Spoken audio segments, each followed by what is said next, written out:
Hello दोस्तों, welcome to IUPSC और हम पढ़ेंगे बिम्स्टेक प्लस ब्रिक्स का जो न्यू डेवलपमेंट बैंक ये पढ़ेंगे और दो टॉपिक हैं इस लेक्चर में हम कवर करेंगे। तो दोस्तों शुरू करते हैं। पहला हमारा बिम्स्टेक। बिम्स्टेक क्या है? बिम्स्टेक का फुल फॉर्म है bay of Bengal initiative of multi sectoral and technical and economic cooperation.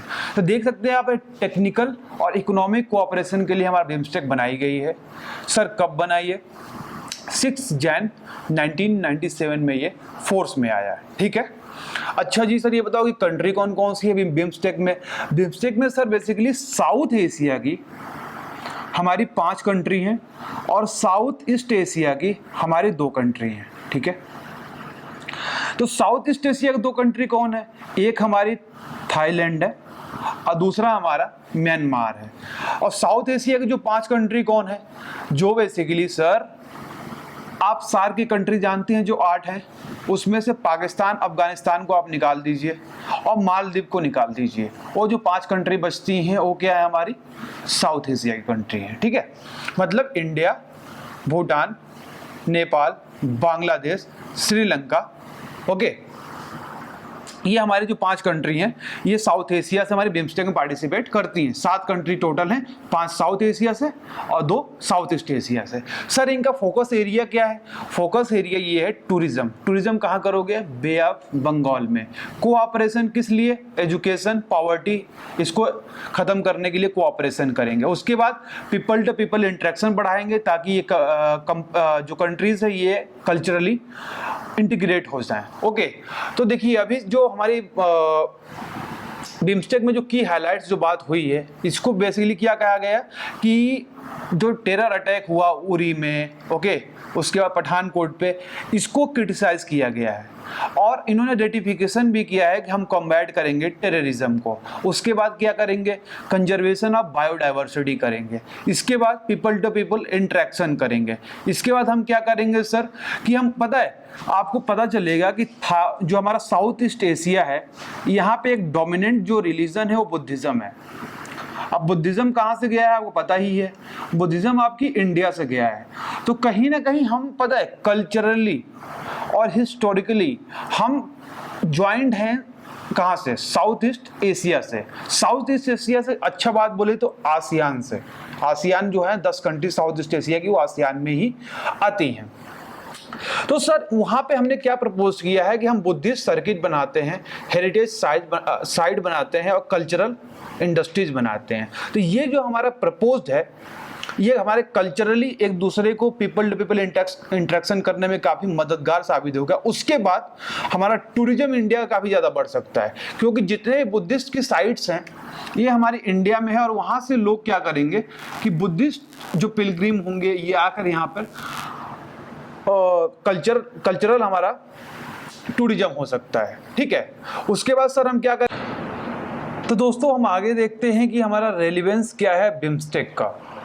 देखिए दोस्त, हुआ क्या कि जब नेपाल में हमारी समिट हुई थी सार्क की, तो उस समय हमारा पाकिस्तान ने क्या बोला कि जो भी हमारा साउथ एशिया में इंफ्रास्ट्रक्चर डेवलप करने की बात हो रही थी तो सारे पे रोक लगा दी हमारे। पाकिस्तान ने कोई वोटिंग नहीं करी। तो बाद में क्या हुआ कि इसके चलते हमने BBIN बना दिया। उसके बाद सार्क माइनस पाकिस्तान सबने इंफ्रास्ट्रक्चर साउथ एशिया में डेवलप करने के लिए साइन कर दिया। ठीक है। तो ये देखा जा रहा है। उसके बाद हमारा जो बिम्स्टेक है, मतलब कि SAARC minus Pakistan plus BBIN plus हमारा बिम्स्टेक जो है ये साउथ एशिया के सोशियो पॉलिटिकल जो हमारी पॉलिसी है इसमें काफ़ी ज़्यादा बड़ा रोल प्ले करेगा। मतलब कि SAARC minus Pakistan plus BBIN plus BIMSTEC ये लोग काफ़ी ज़्यादा हमारा मददगार साबित होंगे। जबकि इस्लामाबाद में अभी 19th जो हमारी सार्क समिट वहाँ पे होने वाली थी, उस समय क्या हुआ कि उरी अटैक हुआ और इंडिया ने जाने से मना कर दिया। इंडिया ने जाने के मना कर दिया तो और सारी कंट्रीज ने हमारी मना कर दी कि हमें नहीं जाना है, पार्टिसिपेट नहीं करना है इसमें। तो कहीं ना कहीं जो सार्क है इसका कोई डार्क फेज आ गया है इस समय। इस वजह से क्या हुआ कि हमारे BBIN, बिम्स्टेक, सार्क माइनस पाकिस्तान काफ़ी इंपॉर्टेंट हो जाएगा। ठीक है, यही नहीं, हमारा जो बे ऑफ बंगाल है इसमें काफ़ी ज़्यादा हमारा टूरिज्म की फैसिलिटी हम प्रोवाइड कर सकते हैं यहाँ बे ऑफ बंगाल में, जिससे कि हमारी इकॉनमी, इवन बिम्स्टेक की इकॉनमी काफ़ी तेज़ी से आगे बढ़ सकती है। इसके बाद दोस्त हम पढ़ते हैं ब्रिक्स। ओके, ब्रिक्स समिट, 8वीं जो ब्रिक्स समिट हुई है हमारी, ये हमारी हुई है गोवा में। गोवा में ये समिट हुई है। और पहले ये देख लेते हैं कि हमारा ब्रिक्स बना क्यों और इसका रीज़न क्या था ब्रिक्स बनने का। सर बात ये है कि ब्रिक्स हमारा बना 2009 में।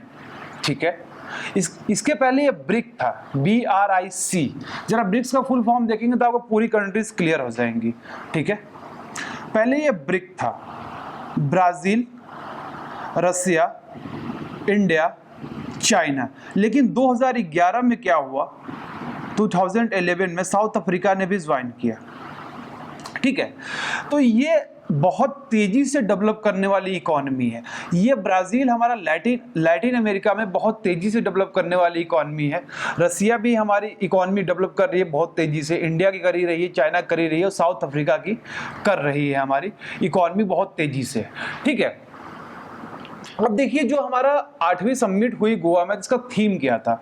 थीम ये था कि यहाँ पे हमें रिस्पांस को बिल्ड करना है, इंक्लूसिव बनाना है, कलेक्टिव सॉल्यूशन लेना है। और जो अगली हमारी ब्रिक्स की समिट होगी ये हमारी चाइना में होगी 2017 में।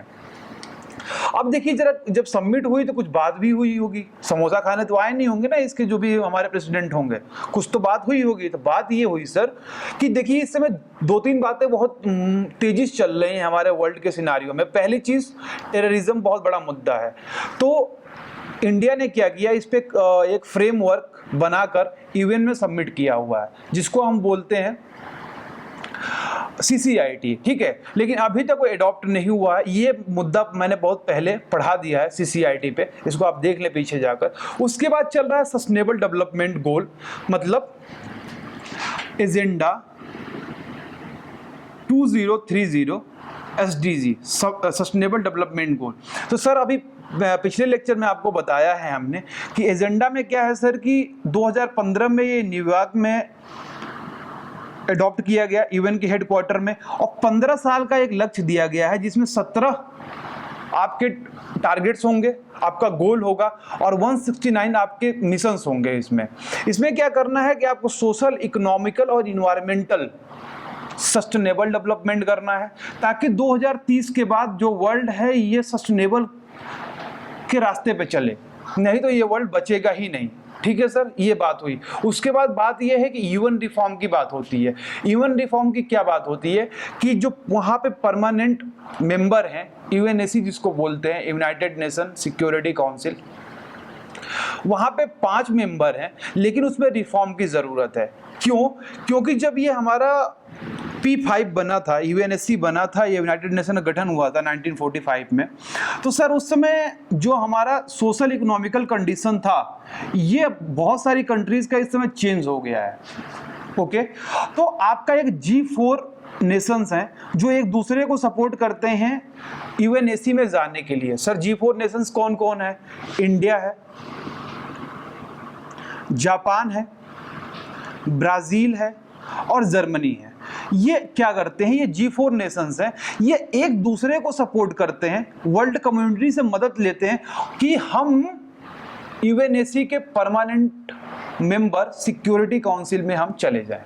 ठीक है, ये हमारा UN रिफॉर्म है। तो ये 3 एजेंडा इस समय के सिनारियो में ध्यान में रखने के काबिल है, जिससे कि ये पूरा वर्ल्ड इस पे चल रहा है और क्लाइमेट चेंज है। ठीक है सर, अब देखिए, अब जरा एक न्यू डेवलपमेंट का कॉन्सेप्ट आया है हमारे ब्रिक्स में ही, बहुत अच्छा कॉन्सेप्ट है। ये जो न्यू डेवलपमेंट बैंक है ना, ये ब्रिक्स का बैंक है। ओके, कोई दिक्कत नहीं सर। जब ये ब्रिक्स का बैंक है तो क्या करेगी ये बैंक? ये बैंक बेसिकली जो ब्रिक्स कंट्रीज हैं इनमें डेवलपमेंट करने के काम आएंगी। ठीक है सर, डेवलपमेंट करने के काम आएंगी। और भी कुछ काम आएंगी क्या? कोई लिक्विडिटी प्रॉब्लम हो गई या पेमेंट बैलेंस ऑफ पेमेंट का इशू हो गया तो कोई काम करेंगी? हाँ जी।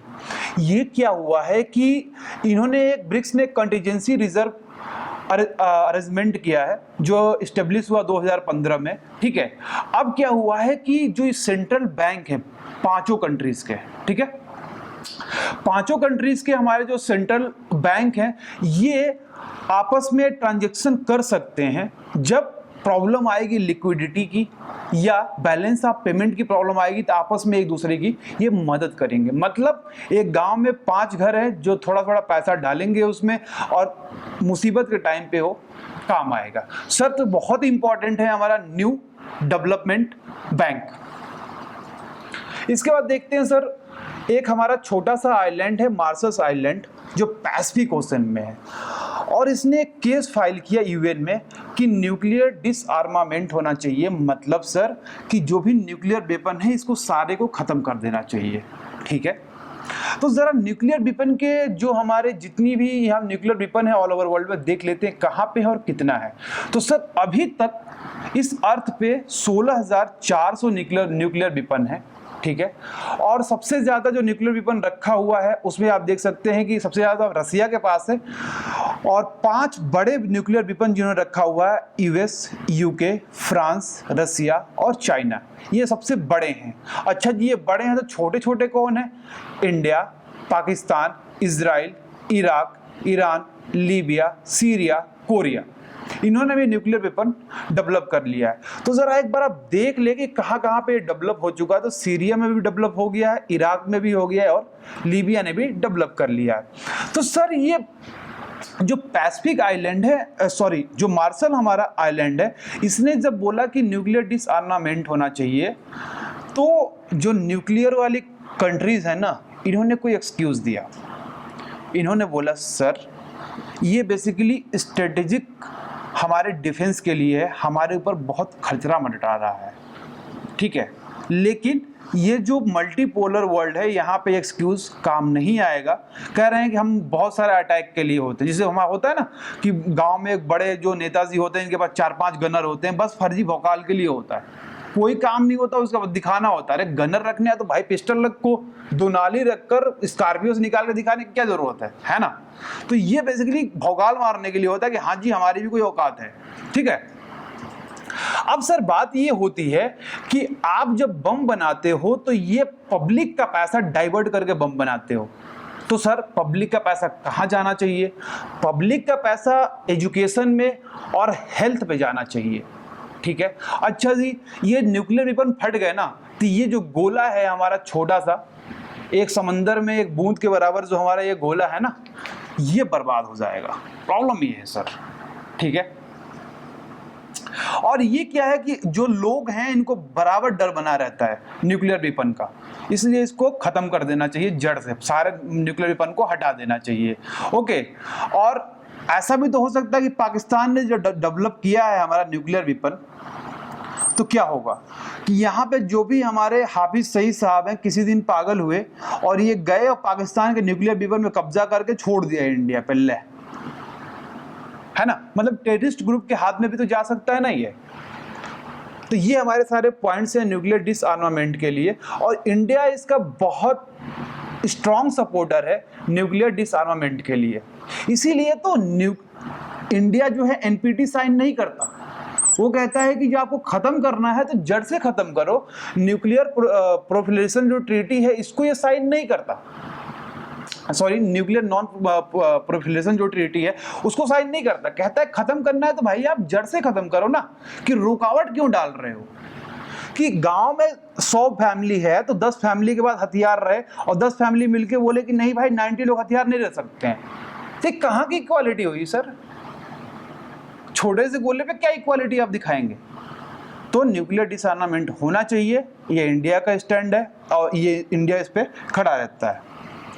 तो ये रहा दोस्त हमारा ब्रिक्स, बिम्स्टेक और न्यूक्लियर डिसआर्मामेंट। थैंक्स फॉर वॉचिंग दोस्तों, हैव अ नाइस डे।